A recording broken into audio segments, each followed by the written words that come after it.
라디오 독서실. 오늘은 수잔 엘리자베스 필립스의 장편소설 나에게 사랑은 있다를 김성희 극본, 박기환 연출로 보내드립니다. 이 시간 진행의 김갑수 문화평론가입니다.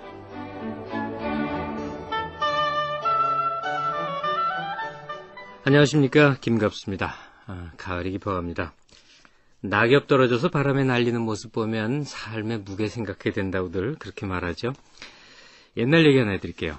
옛날 어떤 선비가 가난에 쪼들린 나머지 하늘에 열심히 기도를 올렸습니다. 정성이 하늘에 닿았는지 어느 날 저녁에 그 선인의 말소리가 선비에게 들려오기 시작했습니다. 그대의 소원이 무엇인가? 선비가 말했습니다. 제가 원하는 것은 아주 작은 것입니다. 결코 큰 것을 바라지는 않습니다. 저는 다만 의복이나 먹을 것이 조금 넉넉하여 산수 사이에서 유유자적하다가 죽었으면 좋겠습니다. 그러자 선인이 크게 웃으며 말했습니다. 지금 그대가 바라는 것은 하늘나라 신선의 낙인데 어찌 쉽게 얻을 수 있겠는가. 만일 그대가 부귀를 원한다면 얻을 수 있을 것이네. 선비가 말했습니다. 재물을 원하는 것도 아닌 작은 소원인데 그 소원이 그렇게 어렵다는 말씀입니까? 그러자 선인이 대답했습니다. 세상에 가난한 자는 춥고 배고픔에 울고 부귀한 자는 명예와 이익에 분주하여 죽을 때까지 거기에 골몰한다네. 지금 그대가 바라고 있는 소원은 의식주가 넉넉하여 산수 사이에 유유자적하자는 건데 이는 참으로 인간이 누릴 수 있는 극락이라네. 이 즐거움은 하늘이 매우 아끼는 것이기에 사람이 쉽게 얻을 수 없다네. 비록 가난하다 할지라도 밥 한 그릇 먹고 표주박 물 한 잔 마시고서 고요히 방 안에 앉아 천고의 어진이들을 벗으로 삼는다면 그 즐거움이 바로 신선의 즐거움인 것이네. 좀 긴 얘기인데요. 중국 고전에 나오는 우화 소개해드렸습니다. 누구나 부귀나 명예 등 욕심을 쫓다 보니까 가장 지극한 낙신, 그 한가로움, 마음의 평화를 얻지 못한다는 것입니다. 네. 오늘은 차 한잔 앞에 놓고 가을의 낭만을 느끼면서 한가롭게 읽어봐도 좋을 로맨스 소설 한 편 소개해드리겠습니다. 나에게 사랑은 있다, 이런 제목인데요. 저자가 수잔 엘리자베스 필립스라는 분인데 뉴욕타임스의 베스트셀러 작가고요. 최고 로맨스 소설에 2차례나 지목이 된 인기 작가라고 합니다. 여러 편의 작품이 있는데요. 이 작품에 대해서 번역자이시면서 로맨스물에 아주 마니아라고 알려진 분 장은혁 씨 모셔서 참고 말씀 듣겠습니다. 안녕하세요. 네, 안녕하세요. 예. 네. 연애 소설이라고 하면 연애를 하는 소설이란 말이에요. 예. 근데 로맨스물은 그냥 이렇게 영어를 써서 로맨스 소설, 로맨스물 이렇게 독자적으로 부르는 것 같거든요. 예. 그 장르적인 특징이 어떤 겁니까? 예, 연애 소설이라고 아니 보통 로맨스 소설을 연애 소설이라고 구분을 안 짓고 서로 동일한 것이라고 생각을 하는 사람들이 많거든요. 네. 그런데 사실 연애 소설하고 로맨스 소설이라고 동일하게 볼 수가 없거든요. 두 가지를요. 일단 로맨스 소설은 그러니까 연애 소설이랑 마찬가지로 사랑이 주가 되는 거긴 한데 근데 꼭 해피엔딩이어야 돼요. 근데 연애 소설은 해피엔딩이 아닐 수도 있거든요. 국화꽃 향기 같은 소설은 연애 소설이라고는 분류를 할 수 있어도 로맨스 소설이라고는 할 수가 없거든요. 예. 그래서 그 해피엔딩이라는 게 상당히 중요해요. 네. 그러니까 장르 특성상. 예.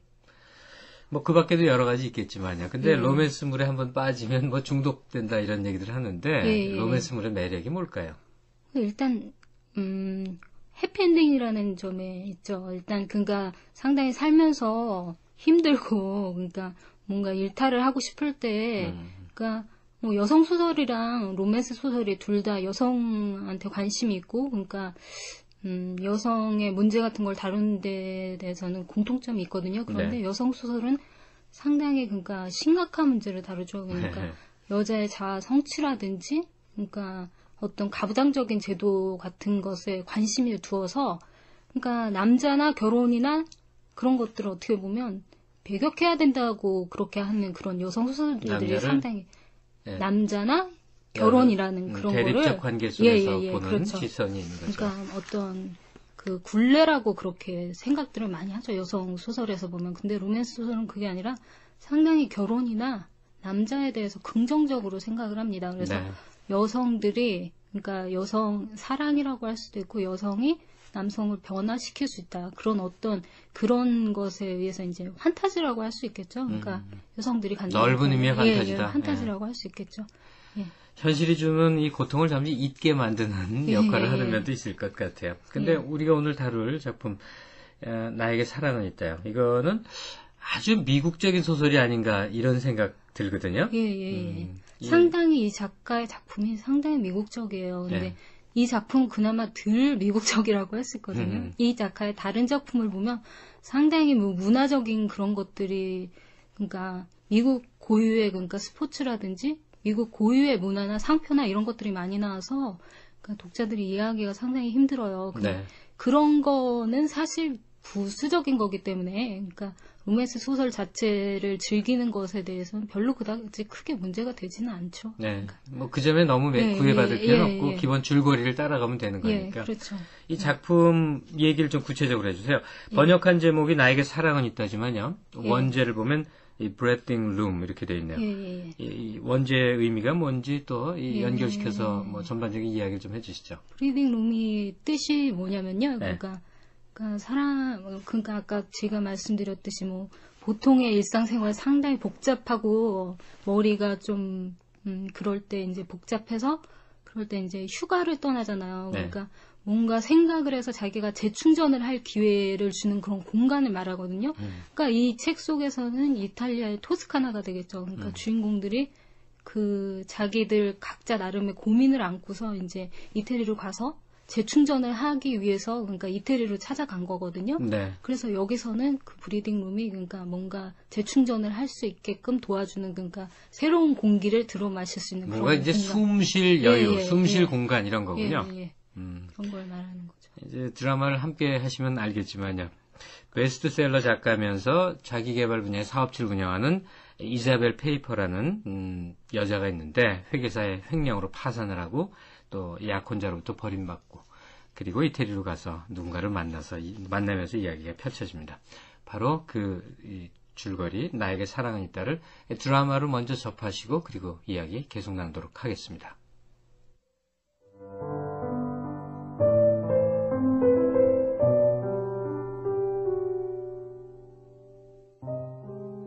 이자벨 페이버는 청결을 중요하게 여겼다. 주중에는 근사하게 마름질한 검은색 정장을 입고 우아한 가죽 구두를 신고 진주 목걸이를 목에 걸었다. 주말에는 깔끔한 스웨터나 실크 블라우스를 입었는데 옷의 색채가 늘 중성적이었다. 황금색 머리칼은 세련된 단발 스타일과 구색을 갖춘 비싼 장신구로 단정하게 정리했다. 사무실 유리창 밖으로 엠파이어 스테이트 빌딩의 불빛이 켜졌다. 특집 기사가 온종일 마음을 괴롭혔지만 이사벨은 바빠서 기사 내용을 생각할 여유가 없었다.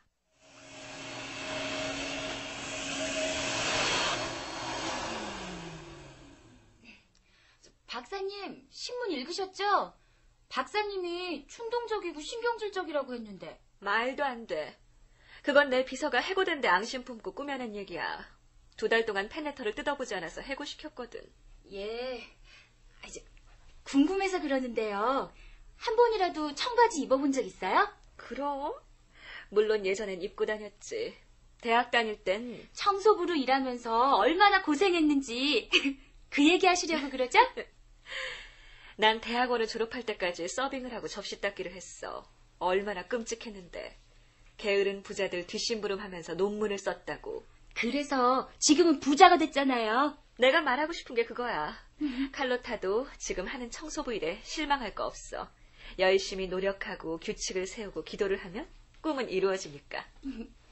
사무실 오른편 벽에는 정사각형 4개가 맞물린 근사한 사각 크리스탈 장식이 달려 있었다. 이자벨 페이버 엔터프라이즈의 로고. 정사각형 하나하나는 근사한 인생의 4가지 초석을 상징했다. 건전한 인간관계, 직업적인 자부심, 경제적 책임, 영적인 헌신. 비평가들은 4가지 초석이 너무 단순하다고 공격을 했지만 이자벨은 개의치 않았다. 그녀는 자신의 노력으로 사람들의 인생이 변한다는 사실에 감사해했다. 그녀의 이름을 달고 나온 책은 4권이고 몇 주만 지나면 5번째 책이 나올 예정이다. 오디오 테이프가 12개, 내년까지 꽉 잡힌 강연 스케줄, 두둑한 은행 잔고.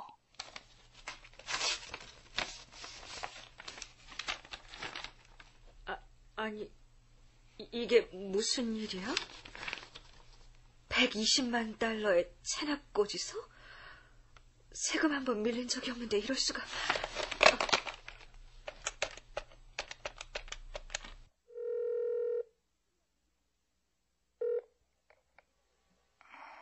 여보세요? 메릴린?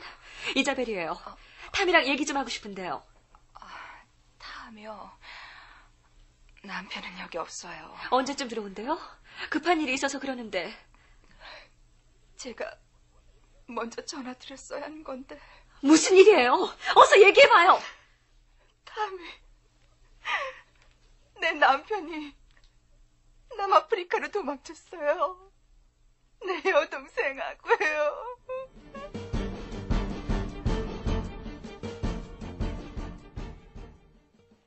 그로부터 24시간도 지나지 않아 이사벨은 자신의 전 재산도 회계사 탐과 함께 사라졌다는 사실을 알게 됐다. 그녀가 국세청을 들락거리는 동안 마이클은 이사벨의 곁을 지켰다. 마이클은 이사벨의 변호사였을 뿐 아니라 그녀가 사랑하는 남자였다.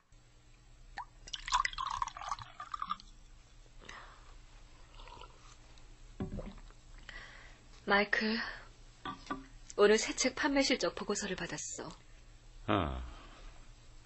판매 실적은 어때? 최악이야. 레터맨 쇼에서도 놀림감이 됐어. 내가 경제적 책임의 초석이란 책을 쓰고 있을 동안 회계사가 내 돈을 횡령하고 있었다고. 여름 강연의 티켓 판매 실적도 어찌나 저조했는지 강연회를 모두 취소할 수밖에 없었다. 재산을 국세청에 빼앗긴 것으로도 모자라 몇 년 동안 쌓은 명성마저 잃고 말았던 것이다. 마이클, 이참에 우리 결혼 문제를 얘기해봐야겠어. 나중에 얘기해. 내가 그동안 결혼 날짜를 미뤄서 당신 마음 상했다는 거 알아. 난 알거지가 됐어. 당신한테 기대려는 건 아니야. 사실 다른 사람이 내 대신 돈을 번다는 것은 생각만 해도 참기 힘들어. 이자벨, 그 얘긴 제발 그만해. 당신은 주머니 돈이 쌈짓돈이라고 하겠지만 내 생각은 달라. 난 18살 때부터 자립했으니까. 하지만 난 지금 결혼해서 좀 쉬고 싶어. 이자벨, 사실은 나 만나는 사람이 있어. 뭐? 그게 누군데? 에린. 임신했어, 내를. 우린 다음 주에 시청에서 결혼할 거야. 어떻게 이럴 수가 있어? 우리 사랑하는 사이 아니었어? 우린 일로 만날 때 빼곤 거의 얼굴도 보지 못했잖아. 당신은 늘 너무 바빴으니까. 당신은 잠자리에서조차 이중적이었어. 어떤 땐 빠져들다가도 어떤 땐 나한테 자선을 베푸는 것처럼 후딱 해치워버리잖아. 난 열정을 원했는데. 내가 이중적이라고? 마이클, 우린 둘 다 성인이야. 상담을 받아서라도 그 문제는 잘 해결할 수 있다고. 이자벨, 난 에린을 사랑해. 당신하고 있으면 편하지가 않아. 당신은 내가 감당할 수 있는 여자가 아니라고. 모든 면에서 너무 강한 여자니. 알았으니까 그만해. 내 집에서 나가!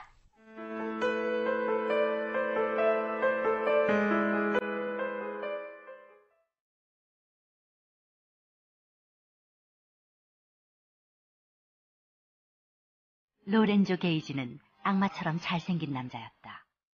숱이 많고 벨벳처럼 부드러운 검은 머리 때문에 차가운 은청색 눈동자가 어찌나 날카롭고 싸늘해 보이는지 눈이 꼭 야수의 눈처럼 보였다.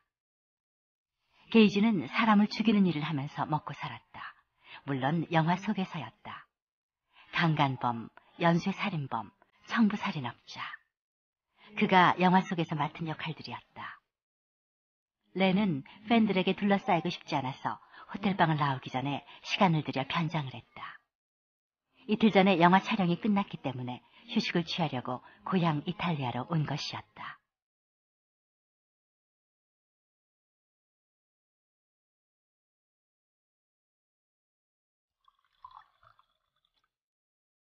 다음 영화 찍기 전에 푹 쉬어야지.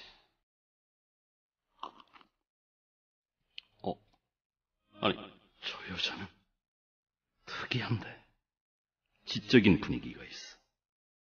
30대 초반 정도 돼 보이는군. 몸매도 근사해. 이자벨은 남자의 눈길을 느꼈다. 이자벨은 회사가 파산한 뒤 이탈리아에서 2달을 보내기 위해 막 피렌체에 도착한 참이었다. 친구가 토스카나 지역의 농장을 빌렸는데 갑자기 애인이 생기는 바람에 이자벨이 대신 오게 된 것이었다. 3잔째 마신 와인이 이자벨의 음울한 기분을 살짝 끌어올리며 남자에 대한 관심을 고조시켰다. 저 남자는 열정이 뭔지 아는 남자 같아. 뭐? 마이클은 내가 열정이 없고 이중적이었다고? 자긴 뭐 열정이 있었나? 시녀라, 동석해도 될까요? 렌이 와인잔을 들고 걸어와 이탈리아어로 말을 걸었다. 네. 하지만 전 이탈리아 말을 잘 못해요. 이자벨은 일부러 프랑스어로 말했다. 안타깝네요. 그럼 영어는요? 영어도 못해요. 이런. 전 프랑스어를 잘 못해요. 단테라고 합니다. 남자 이름이 단테라니. 시인 단테 알리게리의 고향인 이 피렌체에 얼마나 적합한 이름인가. 전 아네트라고 해요. 아네트. 정말 미인이시군요.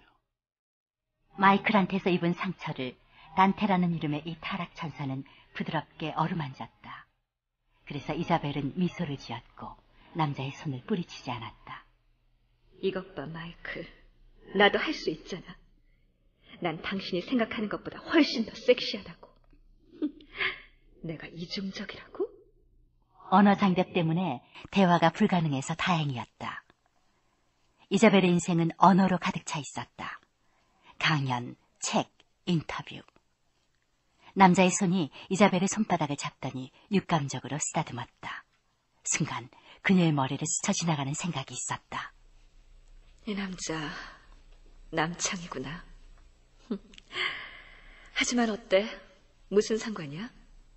난 새로운 인생을 설계하기 위해 이탈리아로 왔어. 마이클의 끔찍한 비난을 지워버리지 않고선 새 인생을 시작할 수 없다고. 섹스는 당신 내면의 부족한 것들을 채워주지 않는다. 애정 없는 섹스를 하면 초라해지고 슬퍼질 뿐이다. 먼저 스스로 변하라. 당신의 내면에 뚫린 구멍을 먼저 치유하라. 이자벨 페이버 박사는 강연에서 그렇게 말했다. 하지만 페이버 박사는 파산했고 피렌체의 카페에 앉아있는 이 여자는 페이버 박사의 말에 신경 쓰지 않는다. 이자벨은 일어나 남자의 손을 잡았다. 그녀는 남자를 따라 남자가 묵고 있는 호텔로 갔다. 열정적인 시간을 보낸 뒤 이자벨은 밀려드는 허무감과 싸우며 침대 위로 지폐다발을 던진 다음 도망치듯 방을 빠져나왔다.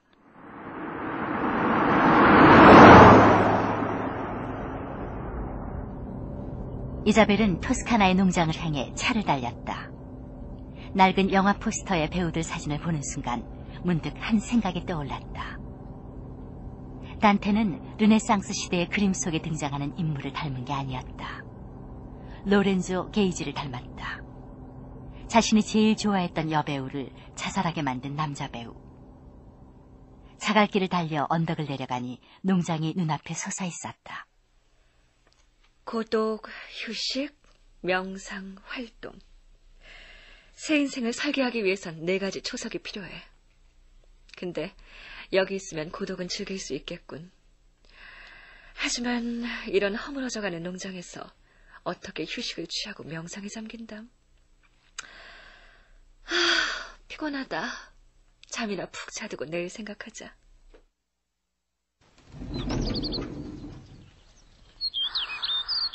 세상에,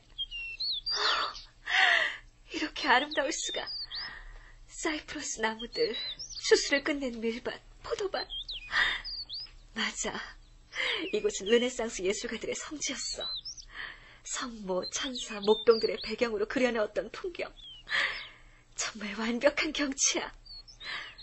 신유라, 들어가도 될까요? 누구시죠? 신유라 페이버, 난 줄리아 키아라예요. 부동산 중개인이죠. 반가워요. 집이 참 마음에 드네요. 하지만 여긴 좋은 곳이 아니에요. 저번 주에 계속 전화를 했는데 전화를 안 받으시더라고요. 무슨 문제라도 있나요? 네, 여기서 지내면 안 돼요. 하수구에 문제가 있거든요. 제가 시내에 근사한 집을 마련해뒀어요. 어제였다면 아마 미련 없이 이곳을 떠났겠지만 지금은 사정이 달랐다. 이 소박한 농가에는 평화로운 정원이 있다. 명상을 할 수 있는 정원. 전 2달치 집세를 이미 냈어요. 시내에 있는 집은 싫어요. 여기가 좋아요. 시녀라 베스토도 손님을 불편하게 하는 게 싫다고 그랬어요. 시녀라 베스토를 한번 만나보세요. 그분이 잘 설명해 줄 거예요. 이자벨은 농장에서 나와 사이프러스 나무들이 늘어선 길로 들어섰다. 조각들이 늘어선 빌라 앞에 당도하여 사자머리 모양의 고리쇠를 잡아당겼다. 전 농장을 빌린 사람이에요. 무슨 문제가 생긴 거죠? 저보고 나가라고 하니 말이에요. 줄리아 말대로 시내로 옮겨가세요. 시녀라 베스토의 뒤편으로 커다랗고 값비싸 보이는 짐가방들이 현관에 놓여 있는 게 보였다. 분명 이 집 주인이 방금 도착했거나 지금 막 떠나려고 하는 분위기였다. 전 계약서에 서명했어요. 그러니 여기서 지낼 거예요. 저 주인하고 얘기하고 싶은데요. 주인님은 여기 없어요. 그럼 저 가방들은 뭐죠? 시녀라, 안 돼요. 들어가면 안 돼요. 이자벨은 집 뒤편의 객실에서 발을 멈췄다.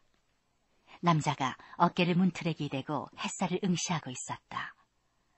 옆모습이 어찌나 고전적인지 꼭 조각상 같았다. 하지만 건방진 자세와 입술에 기울인 술잔과 손에 매달린 권총이 꼭 타락한 로마의 신을 연상시켰다. 저 실례합니다. 당신 설마... 아니, 당신이 여길 어떻게? 뜻밖에도 자기를 단테라고 말한 남자가 문가에 서 있었다. 그녀는 영어를, 그것도 영화배우가 쓰는 영어를 들었다. 로렌조 게이지와 남창 단테는 동일 인물이었다. 이봐, 그쪽은 내 사생활을 침해했어. 찾아오려면 먼저 전화를 했어야지. 기자들이 이렇게까지 염치 없을 줄이야. 아니, 영어는 못한다더니 어떻게 된 거야? 프랑스 아가씨라며. 누가 할 말인데 그래요? 기자? 내가 리포터인 줄 알아요? 날 어떻게 찾아냈지? 뭘 원하는 거야? 난 내 농장을 원해요. 내가 계약한 곳이니까. 그런데 당신은 늘 그런 식이에요? 변장을 해서 여자를 낚느냐고요? 변장을 안 해도 여자들이 줄을 서지. 기자가 아니라면 무슨 일로 여기까지 온 거야? 말했잖아요. 난 당신 농장을 빌렸다고요. 그런데 당신 밑에서 일하는 사람들이 자꾸 날 내보내려고 하잖아요. 내가 이틀 전에 우연히 피렌체에서 만난 여자가 알고 보니 내 집을 빌린 사람이었다고? 나더러 그 말을 믿으라는 거야? 좀 그럴싸한 얘기를 지어내지 그래. 피렌체 여행객들은 피아자 델라 시뇨리아를 꼭 거쳐간다고요. 우린 동시에 그 장소에 있었던 것뿐이고요. 그 우연은 받아들이지. 헌데 계속 남아있겠다니 의외인걸. 우리 사이에 있었던 일을 생각해보면 말이야.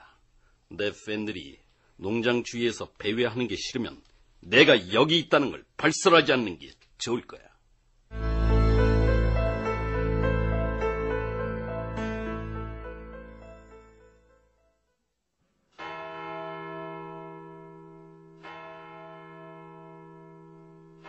카사 레오네에는 오래된 로마 성벽, 30분마다 울리는 교회 종, 사방에서 얼굴을 내미는 어린애들이 있었다. 이자벨은 은퇴 안경을 쓰고 검은 옷을 입은 성직자가 자신을 쳐다보는 눈길을 느꼈다. 텁수룩한 콧수염, 뺨의 흉터. 정말 끔찍하게도 못생긴 남자였다. 그러나 왠지 은청색 눈이 낯익었다. 고백할 죄가 있으면 들어주지. 이봐요, 괴이지 씨. 이태리에선 성직자를 사칭하면 죄가 돼요. 덕분에 마음대로 돌아다닐 수 있으니까 상관없어. 당신이 나오는 영화 몇 편 본 적이 있어요. 다 끔찍하고 폭력을 정당화한 영화더군요. 그래도 돈은 엄청나게 벌어들였어. 아네트, 아니 피보 박사. 난 자기 구제운동에는 관심이 없지만 당신 얘기는 들은 적이 있어. 박사학위는 진짜야, 가짜야? 난 진짜 심리학 박사학위를 땄어요. 그래서 정확한 진단을 내릴 수가 있죠. 당신은 쓰레기 같은 남자야. 지금 누굴 약 올리나? 그날 밤에 내가 당신을 덮치기라도 했나? 남창이 척했으면서. 그거야. 그쪽이 상상한 거지. 이자벨 페이보 박사. 내가 신세대 도덕 수호자랑 잠자리를 같이 했다니 믿어지지가 않는데. 난 신세대가 아니에요. 구식 도덕주의자지. 그래서 당신이랑 한 짓이 구역질 나는 거라고요. 하지만 그 일은 잊고 나 자신을 용서하려고 노력하는 중이에요. 당신 약 혼자한테 버림받고 하던 일도 엉망이 됐잖아. 그만하면 용서받을 만하지. 남자들한테 많이 낚여봤어? 뭐라고요? 난 한 번도 남자한테 그렇게 틈을 내준 적이 없다고요. 단 한 번도. 그땐 내가 정신이 나가서 그랬어요. 로렌조는 오랜만에 흥미를 끄는 여자를 만났다고 생각했다. 재미있는 여자. 박사라고 해도 약간 타락하는 것이 나쁠 건 없다. 그 일을 도와줄 남자는 바로 자신이다.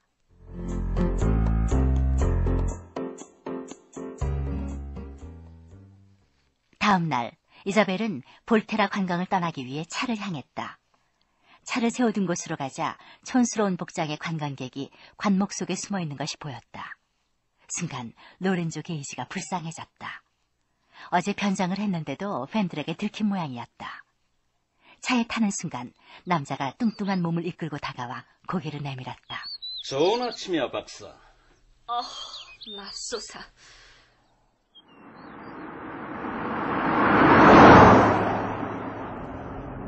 이래야 제대로 관광을 하지. 이태리 사람들은 내 영화를 정말 좋아한다. 그 허리에 찬 주머니는 떼지 그래요? 흰 양말이랑 샌들은 봐주겠지만 허리에 찬 그 주머니는 용서할 수 없어요. 아니야. 흰 양말도 안 돼. 둘 다 못 봐주겠어. 좋아, 어디 볼까? 엔터테인먼트 투나잇에서 우리를 보면 뭐라고 할까? 얼마 전에 망신을 당한 이자벨 페이보 박사. 박사의 신봉자들이 믿는 것처럼 그렇게 똑똑하지 못한 페이보 박사가 이태리 볼테라에서 헐리우드에 방탕한 악역 배우 로렌조 게이지와 시간을 보냈습니다. 두 사람이 같이 있는 장면이... 됐어요. 난 허리에 차는 주머니 가방을 아주 좋아해요. 샌들하고 흰 양말도. 그래야지. 근데 오늘은 머리가 근사한데 어쩌다 그렇게 구불구불해진 거야? 갑자기 전기가 안 들어와서 헤어드라이어가 작동이 안 됐어요. 모자 좀 벗지 그래. 곱슬머리가 마음에 드는데. 난 어수선하게 싫어요. 베이보 박사, 당신은 정말 딱딱한 여자야. 그게 당신 철학이야? 전 우주에서 가장 경직된 여자가 되는 거? 난 규칙을 따를 뿐이지 경직되지 않았어요. 내 철학이 어떤지 당신이 어떻게 알아요? 어젯밤에 인터넷을 뒤져봐서 알지. 재미있더군. 당신의 양력을 보니 아주 힘들게 성공했던데. 그래요. 분명히 내 인생은 당신 인생에 비하면 따분할 거예요. 당신 어머니가 왕족이란 기사를 읽은 기억이 나네요. 백작 부인. 무의미한 거야. 우리 어머니는 돈은 주체할 수 없이 많았지만 무책임한 국제적 바람둥이였지. 지금 돌아가셨어.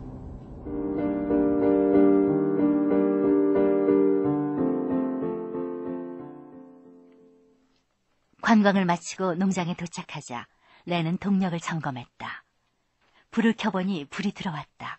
이야, 근사한데. 아우, 정원이 이렇게 멋질 줄 몰랐는걸. 여기 한 번도 안 와봤어요? 아주 오래전에. 어렸을 때만 여기서 몇 번 지냈거든. 아이들 셋이 렌을 보더니 돌진하며 소리를 질렀다. 이자벨은 혼란스러웠다. 아빠? 렌은 한 번도 아이들 얘기를 한 적이 없었다.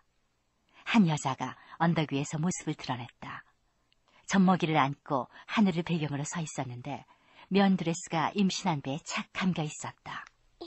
아빠, 우리 많이 보고 싶었어? 당신 애들이에요? 하늘에 두고 맹세하는데 평생 한 번도 못 본 애들이야. 이봐요, 낭군님. 트레이시. 신장, 트레이시 맞아? 아빠, 긴장 풀어. 우리 애들은 아무한테나 아빠라고 부르니까. 그럼 그런 짓을 못하게 해야지. 엄마라는 사람이 어떻게 그런 걸 보고만 있어. 낯선 사람한테 아빠라고 부르는 애들을 말이야. 재밌잖아. 전 트레이시 브릭스예요. 어디서 많이 본 분 같네요? 이자벨 페이버예요. 아, 박사님 책을 읽은 적 있어요. 근데 이 남자랑 지금 뭐 하는 거예요? 렌한테 농장을 빌렸어요. 어머, 그래요? 렌, 나 해리하고 헤어질 생각이야. 또 이혼을 하겠다는 건 아니겠지? 2번밖에 안 했어. 렌은 내가 자기를 버렸다고 아직도 삐쳐있어요. 우리끼리 하는 말인데 정말 끔찍한 남편이었어요. 이 여자는 렌의 전처였다. 한 가지는 분명한 듯 했다. 두 사람 사이에 존재했을지 모르는 열정은 사라지고 없어 보였다. 우린 20살에 결혼했었어. 미련하게. 어린 것들이 결혼이 뭔지 알게 뭐야. 코너까지만 나오려고 했는데 또 임신했어. 그럼 애가 5이야, 트레이시?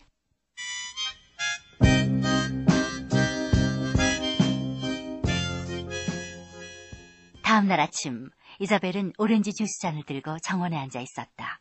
올리브 잎은 신선한 이슬을 머금고 있었다. 더워지기 전에 뛰려고 오늘은 특별히 일찍 일어났어.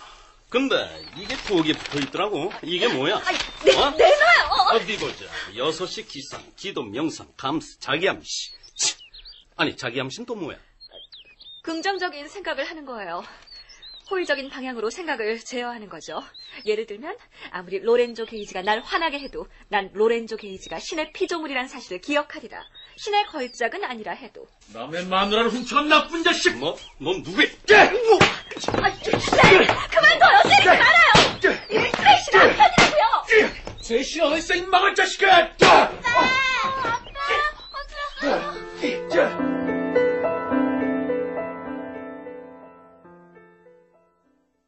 이자벨은 트레이시와 그녀의 남편 해리가 서로 화해할 때까지 빌라에 머물도록 중재했다.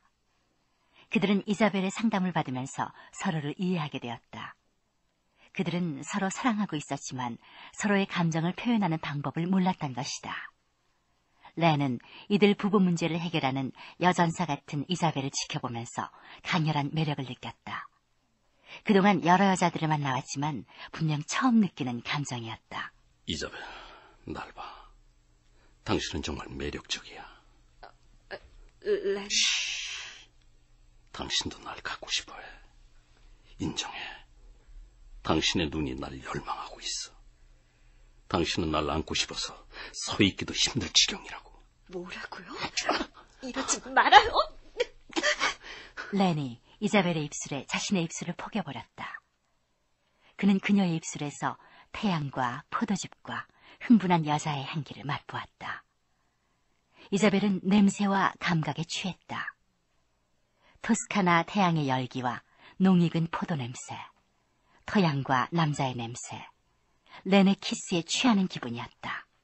마치 영혼의 키스 같았다. 이자벨은 렌과 지내면서 자신이 사랑에 빠졌다는 것을 깨달았다. 그것도 열정적인 사랑에.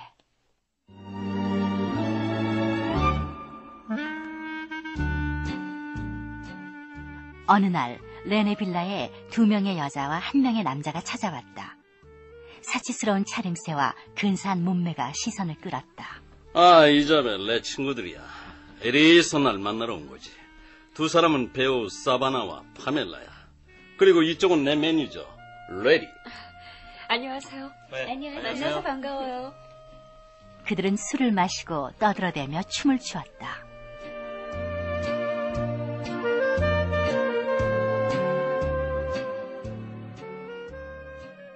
렌도 술에 취한 채 사바나를 껴안고 야한 춤을 추기 시작했다. 이자벨은 벌떡 자리에서 일어났다. 렌, 잠깐만 밖으로 나와요. 아, 뭐야, 짜증나게. 렌을 끌고 밖으로 나오자마자 이자벨은 렌의 입에 물린 담배를 잡아채서 짓밟았다. 아니, 왜 이래? 당신이 뭔데 그래? 그래요? 우린 애인 사이도 아니고 아무것도 아니란 말이죠? 솔직히 말해요. 나랑 깨지고 싶으면 그렇다고 말하라고요. 그래, 당신이랑 깨지고 싶어. 당신은 자기가 뭘 원하는지도 몰라요. 못 봤어? 저런 게 바로 내 생활이야. 이태리에서 보낸 시간은 휴가라고. 마음껏 즐기는 휴가. 그렇지 않아. 전엔 그랬을지 모르지만 지금은 아니야. 당신은 저렇게 사는 게 당신 인생이라고 내가 믿었으면 하는 거지. 성녀하고 죄인이 서로 맞을 리가 있나? 내가 성녀라고요? 렌, 우린 서로 좋아해요. 당신이 부정해봐야 소용없어요. 아니, 난 좋아하는 거 이상이라고요. 당신을 사랑하게 됐으니까. 당신이 안에서 본 거 그런 식으로 사는 게 내 생활이야. 그런 말 말아요. 당신이 얼마나 그런 생활에 진력이 났는지 난 알아요. 렌은 갑자기 이자벨을 확 끌어안더니 순식간에 포옹을 풀어버렸다. 내일 로마로 가야 돼. 촬영 연습을 해야 돼. 우린 어울리지 않아. 그냥 그동안 서로 즐겼을 뿐이야.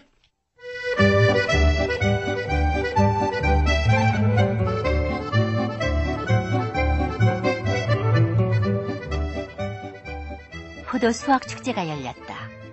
마을 사람들이 처음에 왜 이자벨을 농장에서 내보내려고 했는지 그 수수께끼도 밝혀졌다. 마을 사람들은 이자벨이 외출했을 때마다 모여서 하수도 공사를 빙자하며 땅을 파헤치고 있었다. 그들은 작년에 죽은 농장 일꾼이 훔쳐서 어딘가 숨겨놓은 에트루리아 조각상 아침의 그림자를 찾고 있었다. 그 조각상은 젊은 부부에게 아이를 점지해준다고 알려져 있었다.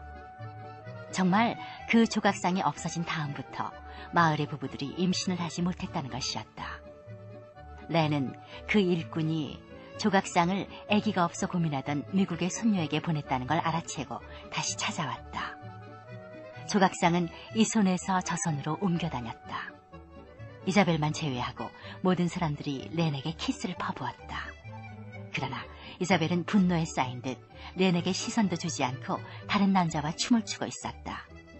렌은 이자벨을 조각상 뒤로 끌고 갔다. 이자벨, 왜 그러는 거야? 우린 성녀와 죄인 사이라며? 로마에서 기자랑 부딪혔는데 우리 소문을 들었대. 그래서 처음부터 끝까지 아니라고 했어. 나와의 관계가 알려지면 당신 평판이 땅에 떨어질 테니까. 난 당신한테 중요한 걸 줬어. 헌데 당신은 그걸 거부했고. 그래서 난 당신을 다시는 보고 싶지 않아. 이자벨이 차갑게 말을 끊고는 그 자리를 떠났다. 렌은 상실감에 다리가 후들거렸다. 바로 그 순간 렌은 자신의 진정한 감정을 이해할 수 있었다. 난 이자벨을 진심으로 사랑해. 그녀를 떠난 건 내 인생 최대의 실수였어.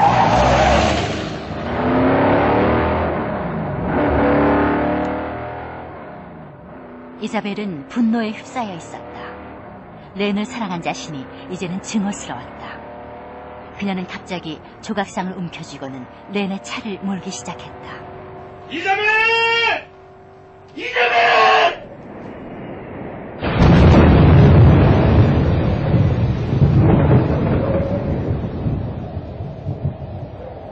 이자벨은 언덕에 이르러 차에서 내렸다.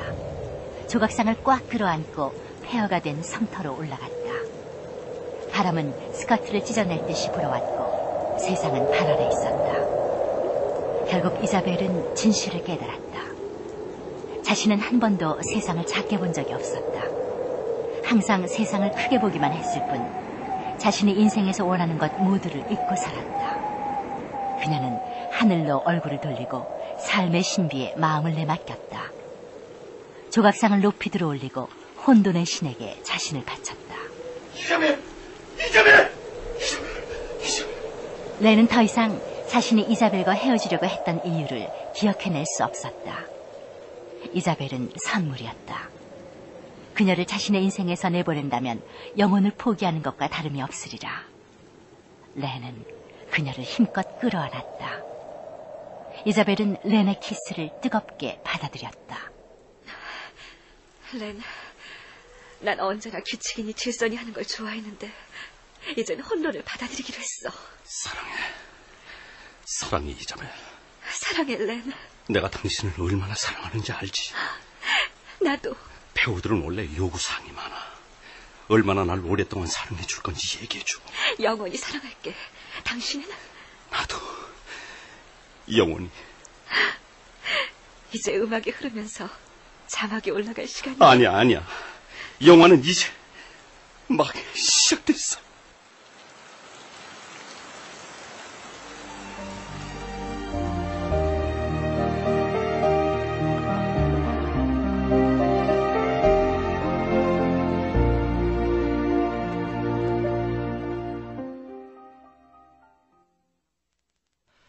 연애 속에 빠져보셨습니까? 예, 재밌네요. 이 드라마로 각색된 내용하고 소설하고 약간 좀 거리가 있죠. 다 담을 수 없어서 이제 그렇게 한 것 같은데, 지금 우리가 드라마로 접한 거는 주인공 둘이, 그러니까 렌하고 이자벨이 이제 사랑을 확인하는 걸로 이제 끝나지만, 작품 자체는 이제 후일담까지 쭉 이어지는 거죠. 결혼해서 행복하게 산다는 그 이야기요. 드라마로 끝난 이후의 부분도 좀 이렇게 부연해서 얘기를 해주시면 재밌을 것 같아요. 예, 그러니까 렌이 그러니까 항상 자기가 악역만 맡았잖아요. 그러니까 네. 자기가 뭐 좋지 않은 사람이라고 생각을 해서 자기한테는 그 주인공 역할은 도저히 안 된다 이렇게 생각을 하고 이제 악역만 맡았었는데 이제는 그 이자벨하고 관계에서 이제 생각이 바뀌게 돼요. 그래서 이제 선한 역할을 맡게 되죠. 그래서 급기야는 이제 예수님 역할을 하게 돼요. 이제 영화에서.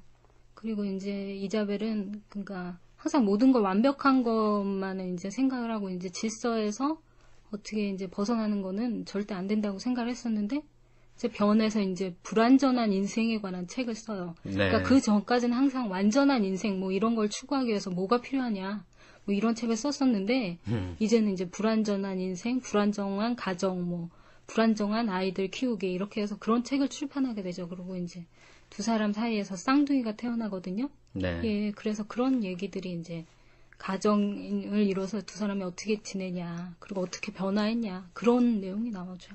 예. 둘이는 영원히 행복하게 살았습니다로 되게 그냥 이렇게 흐리는데 이건 예. 뭐 다시 결합해서 뭐 살아서 아이 낳고 미주알 고주알 얘기가 다 나오는군요. 예. 그런 걸 기대하는 심리도 있죠. 뭐 드라마에 나왔다시피 그 할리우드 악역 전문 배우 그리고 심리학 박사의 만남 이거 보면 우리 영화 같은데 로맨틱 코미디물 그래갖고 좀 만나기 어려울 듯한데 막 좋아 우연히 만나갖고 눈빛을 맞아서 막 좋아하고 막 그 심리적 갈등이 오가고 막 딱 그 장르 같아요. 예, 그렇죠. 문학 작품으로 치면 이건 뭐 당연히 대중소설에 속하겠는 거겠죠.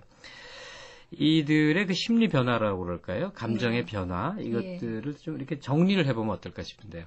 예, 방금 전에도 말씀드렸지만 그러니까 악역 전문 배우예요. 남주인공이요. 그러니까 항상 부정적인 자아가 지배적이에요. 이 사람한테는. 그래서 자기의 긍정적인 면보다 항상 부정적인 면을 부각을 해서 봐요. 그리고 그러니까 현재의 모습보다는 과거에 자기가 잘못했던 거에 근거를 해서 자기를 판단을 하죠. 그러니까 현재 자신의 모습이 아니라 이제 과거 쪽에 이제 집착을 하는 사람이거든요. 그런 사람 많아요, 실제로. 예, 그렇죠. 사실 그런 사람 많죠. 예. 그래가지고 이제 여자 주인공을 이제 좋아하면서도 자기한테 그럴 자격이 없다고 생각해요. 그러니까 상당히 그러니까 여자는 완벽한데 자기는 그거에 대해서 못 미치는 나쁜 사람이라고 생각을 하거든요. 그러니까 일부러 그냥 막 횡포를 부리고. 예, 그렇죠.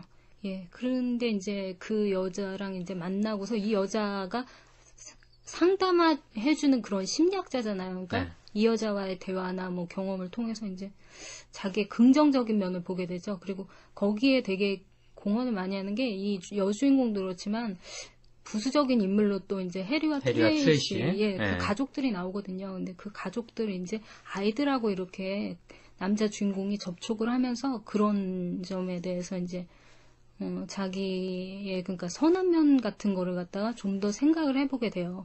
이 라디오 독서실용으로는 지금 해리와 트레이시 부부 얘기가 좀 많이 생략이 됐기 때문에 어떤 이야기인지 왜냐하면 이야기의 뭐 양대 축이라고 할 수 있을 것 같거든요. 이 해리와 트레이시 부부 얘기 좀 해주시죠. 어떤 내용인지. 그러니까 해리하고 트레이시는 이제 결혼 생활을 한 10년 넘게 했어요. 근데 이제 아이들을 많이 낳았어요. 이제 이 4명인가 그렇게 많이 낳았죠. 이제 그러니까 이제 이 여주인 트레이시라는 이제 여자는 이제 남편이 애를 갖는 거를 원하지 않는다고 생각을 해요. 그리고 이 남자는 이 여자가 그러니까 어떤 매력이 아니라 그러니까 아이들을 사랑하고 그런 부성애적인 면이 많기 때문에 자기를 선택하고 결혼을 했다고 생각을 해요. 그러니까 두 사람이 서로 그런 면에 있어서 대화를 전혀 안 해요. 그렇기 때문에 서로 오해가 깊어져가지고 이제 이 남주인공, 여주인공이 있는 곳으로 오게 되거든요. 그래서 거기서 이제 서로 얽히면서 이제 생각들이 변하게 되는 거예요. 그러니까 해리하고 트레이시 부부는 이제 전혀 다른 사연을 가진 사람들인데, 그렇죠. 이 휴양지에 이제 같이 와서 어울려지는 그런 관계군요. 그렇죠. 이들의 제일 중요한 거는 결국 로맨스 소설이든 뭐 하여간 소설 작품의 주인공들이 둘의 만남과 사랑과 갈등과 이 과정을 통해서 뭔가 변화가 생긴다는 점 아니겠어요? 예. 인생의 변화가 온다는 건데 이들의 그 변화, 성격적인 변화건 또 실제 삶의 변화건 그 변화를 추적해서 간단히 요약을 하자면 어떻게 될까요? 예, 그러니까 아까 남주인공은 제가 말씀드렸고요. 네. 이제 긍정적인 자아 쪽에 이제 현재 자신의 모습에 이제 그쪽을 부각해서 생각하게 됐고요. 여주인공은 이제 그 전까지 항상 너무나 완벽한 거를 추구해요. 그러니까 인생이 완벽해야 되고 하나의 그러니까 어떤 이 틀에 맞춰서 그렇게 살아야 된다고 생각을 하거든요. 네. 그래서 시간표처럼 딱딱 맞아 떨어져야 된다고 생각을 하는데 이제 잠시 일탈을 하게 되면서 그게 아니구나. 그러니까 인생이란 게 어떤 굴곡이 있고 변화가 있고 그런 불완전한 것 자체로구나. 그래서 그 인생의 어떤 불안정성이나 그러니까 변화하는 인생에 대해서 이제 받아들이게 되거든요. 네. 그래서 뒷부분에 보면 이 여자가 혼돈을 끌어안아라라는 그런 대사를 하는 부분이 있어요. 그러니까 혼돈을 끌어안아라. 예. 그러니까 인생이라는 게 그러니까 항상 어떻게 이렇게 정해져 있는 것도 아니고 그러니까 어떤 많은 혼란과 그러니까 무질서함이 있을 수 있는데 그거를 갖다가 끌어안고 살아야 한다. 그런 걸 받아들여야 한다. 인생의 한 부분이다. 뭐 네. 이런 걸 깨닫게 되거든요. 그래서 이제 그렇게 해서 이제 에필로그에 이제 두 사람이 변해서 어떻게 되나. 그러니까 전과는 달라진 거죠. 이제 그 모습들이 이제 담아져 나오는 거죠. 듣기로 보면 참 잘 만난 거예요. 예. 지나치게 완벽한 여자와 자기 혐오 또 이런 것들, 자기 부정에 심하게 빠져있는 남자와 만나서 서로 반대쪽으로 가는 거군요. 예, 그렇죠. 예. 사랑의 힘인 건가요, 이게? 글쎄요, 예.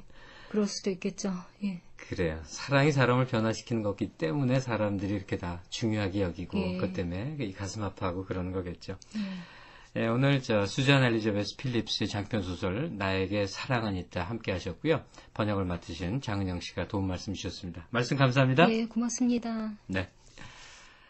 들으셨다시피 이 로맨스 소설은 사랑의 힘, 사랑의 위력을 강력하게 믿습니다. 사랑이 불러일으키는 변화와 따스함, 행복에 대해 이 강한 작가의 주장이 느껴지죠. 이번 늦가을과 겨울은 몹시 춥다 이렇게 기상청이 예측하고 있습니다. 우리를 따뜻하게 데워줄 사랑, 우린 혹시 그걸 놓치거나 거부하고 있는 건 아닌지 한 번쯤 곰곰 생각을 해봐야 되겠습니다. 사랑은 맞이하는 자만의 몫이지 않겠습니까? 앞대목에서 얘기 드렸지만 그 신선의 즐거움이라는 한가롬, 바로 그 한가롬을 한껏 느끼는 그런 누릴 수 있는 휴일 되시기 바랍니다. 지금까지 김갑수였고요. 다음 주에 뵙겠습니다. 이 프로그램은 대한생명과 함께합니다. 만나보셨어요? 남편의 소중함을 더 깨우쳐주고 가족의 미래를 더 오래 지켜주는 그 사람. 전민아 고객님, 안녕하세요. 진실한 그 사람은 대한생명 FP입니다. 고객을 위해 더 대한생명. 출연 오길경, 장정진, 윤동기, 전숙경, 이미향, 임주현, 김대중, 서지연, 최하나, 이은정, 유지원, 권현희. 해설 이향숙. 음악 임은경. 효과 강성범, 신연파, 장찬희. 기술 이흥규.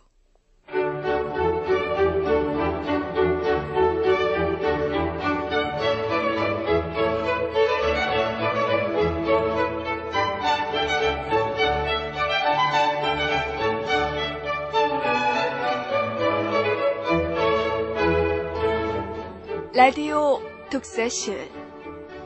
오늘은 수잔 엘리자베스 필립스의 장편소설 나에게 사랑은 있다를 김성희 극본, 박기환 연출로 보내드렸습니다.